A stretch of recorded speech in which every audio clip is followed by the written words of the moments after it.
اب مجھے یہ خوف ہوتا ہے کہ ایک دم اگر بریک مارنی پڑ گئی تو کیا ہوگا، تو اس لیے میں ہینڈ بریک والی گاڑی استعمال کرتا ہوں کہ اگر ایک دم مجھے بریک مارنی پڑ گئی تو میں ہینڈ بریک کھینچ لوں گا۔ اب وہ گاڑیاں جن میں ہینڈ بریک نہیں ہوتی جی میں وہ گاڑی چلا ہی نہیں سکتا، کیونکہ مجھے یقین ہی نہیں ہوتا میں رکوں گا کیسے۔ اور مزے کی بات یہ ہے کہ میں عام طور پہ جتنی بھی گاڑیاں ہینڈ بریک والی ہیں ان کو جب چلاتا ہوں تو ہینڈ بریک کبھی استعمال ہوتی نہیں ہے، بٹ آئی ایم کانفیڈنٹ۔ میں اس لیے کہتا ہوں اپنے پیشنٹس کو بھی اور لوگوں کو بھی کہ دیکھیے جب آپ کو کوئی مسئلہ آتا ہے، اور میڈیکل کی میں بات کر رہا ہوں، تو go to a doctor you trust. شک و شبے کے ساتھ کسی ڈاکٹر کے پاس نہ جائیں، اس کے پاس بھلے وہ کتنا پڑھا لکھا کتنا بڑا پروفیسر ہو۔ آپ جب جائیں کسی کے پاس علاج کروانے کے لیے تو پہلے یقین کر لیں کہ ہاں اس سے میں نے علاج کرایا تو میں ٹھیک ہو جاؤں گا، اور ڈاکٹر کو چاہیے کہ وہ جب علاج کرے تو اسی یقین کے ساتھ اس کا علاج کرے۔ اگر اس کے یقین میں کوئی تھوڑا سا وہ ہے ڈاؤٹ ہے تو وہ ریفر کر دے بے شک۔ تو اگر علاج کروانے والے کو یقین ہو کہ اس کی دوائی سے میں ٹھیک ہو جاؤں گا، اور علاج کرنے والے کو یقین ہو کہ میری دوائی سے یہ ٹھیک ہو جائے گا، اسے شفا کہتے ہیں۔ اچھا، اکثر لوگ پوچھتے ہیں نا کچھ ڈاکٹروں کے ہاتھ میں شفا ہوتی ہے، یہ شفا ہوتی ہے بیکاز یہ یقین ہوتا ہے۔ آپ جب یقین پکا ہوگا آپ پاؤڈر گھول کے بھی دے دیں گے نا تو مریض ٹھیک ہو جائے گا، اور ایسا ہوتا ہے۔ آپ کو ایک اور میں مثال دیتا ہوں، ہم اس یقین کا اثر کیسے لیتے ہیں اپنے اوپر۔ آپ صبح اٹھیں اور اٹھ کے کوئی شخص آپ کو کہے کہ جی علی آپ کا رنگ بڑا پیلا لگ رہا ہے، کیا بات ہے، بڑے کمزور ہو آپ؟ آپ کہو گے نہیں میں تو ٹھیک ہوں، کچھ بھی نہیں ہے۔ پھر 2 گھنٹے کے بعد آپ آگے جاؤ تو پھر کوئی شخص ملے کہ یار علی خیریت ہے، تم بیمار لگ رہے ہو۔ تو اگر آپ کو 3-4 دفعہ کسی نے کہہ دیا شام تک آپ بیمار ہو چکے ہو گئے، یا بار بار آئینہ دیکھو گے اور آپ کو لگے گا کہ نہیں تو واقعی پیلا لگ رہا ہے میرا رنگ، ایسا ہی ہے۔ تو اس لیے میں نے اس کتاب میں لکھا ہے۔ اچھا سر، میں نے کیونکہ آپ کے ساتھ تعلق بہت پرانا ہے، میں نے آپ کو آبزرو کیا کہ یہ یقین آپ جب پیشنٹ چیک کر رہے ہوتے ہیں تو ان کے اندر آپ ڈیولپ کر رہے ہوتے ہیں، ان کو دوائی دینے کے ساتھ ساتھ بڑی بھرپور قسم کی کاؤنسلنگ بھی دیتے ہیں۔ پوچھنا میں یہ چاہتا ہوں کہ کیا چیزیں، کیا پریکٹسز ایسی ہیں جو یقین کو بڑھاتی ہیں، چاہے وہ بیماری ہو یا ہماری روزمرہ زندگی کے جو عوامل ہوں وہ، اور کیا فیکٹر، کون سی چیزیں ایسی ہیں جو اس یقین کو لوئر کرتی ہیں؟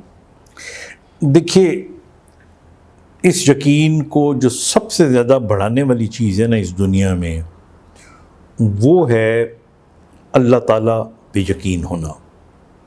کیونکہ جب آپ اللہ پہ یقین کرتے ہیں نا تو پھر باقی جو نچلے کی ہائرارکی ہوتی ہے نا جس طرح، جی، تو پھر آپ کو آٹومیٹکلی تھوڑے تھوڑے یقین آنے شروع ہو جاتے ہیں جو مکمل ہو جاتے ہیں بعد میں۔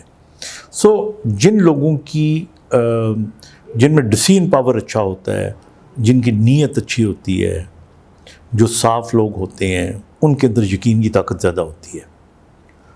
کیونکہ جو خود صاف نہیں ہوگا، جو خود بہت کلیئر ہارٹڈ نہیں ہوگا، وہ دوسروں کو بھی سمجھے گا کہ شاید یہ بھی میری طرح گئی ہے، جی، تو وہاں پہ شک کا بیج بو دیا جاتا ہے۔ اچھا آدمی، تو یہ سمپل آپ کے سوال کا جواب یہ ہے کہ ہمیں سمپل زندگی گزارنی چاہیے، ہمیں اللہ پہ یقین ہونا چاہیے، ہمیں لوگوں کو اس وقت تک برا نہیں کہنا چاہیے جب تک کہ ثابت نہ ہو۔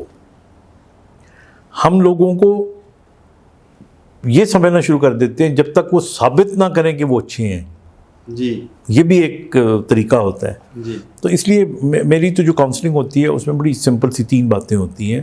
ایک تو میں بیماری بالکل کلیئر کٹ بتاتا ہوں، اور نمبر 2 میں جو ملٹیپل فیکٹرز ہوتے ہیں ان پہ زیادہ زور دیتا ہوں، اور دوسرا مائنڈ پاور میں بہت یقین کرتا ہوں، کیونکہ میں پروڈکٹ ہوں مائنڈ پاور کی۔ جی، آپ خود جیتا جاگتا چلتا پھرتا سب، میں 5 سیکنڈ کھڑا نہیں ہو سکتا اگر سہارا نہ لوں، لیکن 20-30 میٹر میں چل لیتا ہوں بغیر سہارے کے۔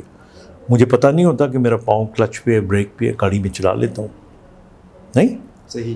تو یہ سارا ڈاکٹر صاحب کیا ایسی پریکٹسز ہیں جو اس یقین کو کم کرتی ہیں یا اس کے لیے آپ سمجھ لیں کہ یونیورسلی پروموشنل ہیں اس یقین کی طاقت؟ آئی تھنک وہ تمام چیزیں دیکھیں جو ہماری نیگیٹو انرجیز والے لوگ ہوتے ہیں نا، نیگیٹو ایموشنز والے لوگ ہوتے ہیں، ان کے اندر یہ یقین اور ایمان کم ہو جاتا ہے. اس کو آپ سمجھ لو، وہ لوگ جو حسد کرتے ہیں، وہ جو لوگ لالچ زیادہ کرتے ہیں، جو لوگ اپنی محنت سے زیادہ حاصل کرنا چاہتے ہیں. آدمی کو اکتفا کرنا چاہیے، حقیقت پسند ہونا چاہیے. حقیقت پسندی میں سب سے زیادہ یقین ہوتا ہے. بیماری اب دیکھیں نا، ایک بندے کو خدا نہ خاصہ برین ٹیومر ہو جاتا ہے جی، نا، ہی شوڈ بی ریئلسٹک کہ یہ اگر میرا ٹیومر ہے، یہ کس قسم کا ٹیومر ہے، اس کی پروگنوسس کتابیں کیا کہہ رہی ہیں. یہ سب کچھ جاننے کے بعد then you leave it to Allah. میں نے ایسے بہت سے لوگوں کو دیکھا ہے، ایک ہی جیسی 2 یا 3 لوگوں کو بیماریاں ہوئی ہیں، ایک بہت اچھا سروائیو کر گیا، دوسرے نے نہیں کیا. تو اگر کسی نے نہیں کیا تو وہی تھا جس نے ہمت ہار دی. کیونکہ میں آپ کو بتاؤں، جو میں ہمیشہ کہتا ہوں اور میں مریضوں کو دیکھ کے، موت اس وقت آتی ہے جب آپ کو یہ یقین ہونے لگتا ہے کہ اب آپ زندہ نہیں رہیں گے.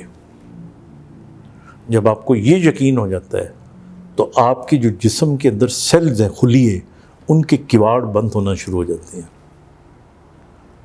تو اس لیے یقین ایک بہت بڑی پاور ہے، اس کو استعمال کریں. اور آپ کی زندگی میں چاہے وہ بیماری ہو، چاہے کوئی اور آپ کا اسٹرگل ہو، تو یہ کامیابی کی ضمانت ہے. یقین کے بغیر آپ کامیاب ہو ہی نہیں سکتے. اچھا ڈاکٹر صاحب، اکثر دیکھا گیا ہے کہ اسٹوڈنٹس کی اگر بات کریں، خاص طور پہ جو میٹرک ایف ایس سی کے اسٹوڈنٹس ہیں، وہ بڑی محنت کرتے ہیں، ان کی بڑی پریپریشن ہوتی ہے، لیکن اکثر اسٹوڈنٹس کو یہ سنتے، میں نے دیکھا ہے، ان کو یہ کہتے سنا ہے کہ سب پریپریشن ہے لیکن وہ ایک کانفیڈنس اور وہ ایک چیز اور ایک انزائٹی اور ایک سٹریس، وہ کس پیرائی میں آپ اس کو دیکھتے ہیں؟ نہیں، وہ ایک علیحدہ چیز ہے. یقین کا اس سے تعلق نہیں ہے. یہ جو ایگزامینیشن فوبیا ہوتا ہے، انگزائٹی ہوتی ہے، یہ ایک الگ چیز ہے. آئی تھنک اس کو کسی دن ہم ان ڈیٹیل میں آپ کو گائیڈ کروں گا کہ امتحان سے پہلے کیسے تیاری کرنی چاہیے. بالکل، بلکہ ڈاکٹر صاحب ایک ویڈیو ہم اس پہ بھی کریں گے، آپ کی بڑی فیوریٹ کوٹیشن بھی ہے، اور آپ ڈفرینٹ جگہ جہاں پہ آپ کو انوائٹ کیا جاتا ہے آپ اس پہ بات بھی کرتے ہیں کہ پرندے اس لیے اڑتے ہیں کہ ان کو birds fly not because they have wings, for they have faith, and to have faith is to have wings. یعنی پرندے ہوا میں اس لیے نہیں اڑتے کیونکہ ان کے پر ہوتے ہیں، چونکہ ان کو اڑنے پہ یقین ہوتا ہے اس لیے اڑتے ہیں. گویا یقین ہونے کا مطلب ہے پر ہونا. صحیح. تو ڈاکٹر صاحب اس پہ ہم ایک سیپریٹ ویڈیو کریں گے، اس کی جو ہے اس کی میکینک ہے، میکینزم ہے، اس کے اوپر بات کریں گے. آپ ڈاکٹر صاحب سے مختلف سوالات پوچھتے ہیں اور ہم کوشش کرتے ہیں کہ ان سوالات کو گاہے بگاہے پوچھتے بھی رہیں. کچھ ایسے بھی سوالات ہوتے ہیں جن کو ہم نہیں دیکھ سکتے، تو کبھی نہ کبھی ہماری نظر اس پہ ضرور پڑے گی. کوشش ہی ہوتی ہے کہ سارے کامنٹس پڑھے جائیں، سارے سوالوں کو ممکن حد تک رسپونڈ کیا جائے. آپ کے کوئی سوالات اس کے حوالے سے یا جنرلی میڈیکل یا سوشل ایشوز کے حوالے سے تو ہمیں کامنٹ میں ضرور لکھیں. اور ڈاکٹر صاحب آپ کا بہت شکریہ. انشاءاللہ کسی اور ویڈیو کے ساتھ ہم پھر حاضر ہوں گے. Thank you.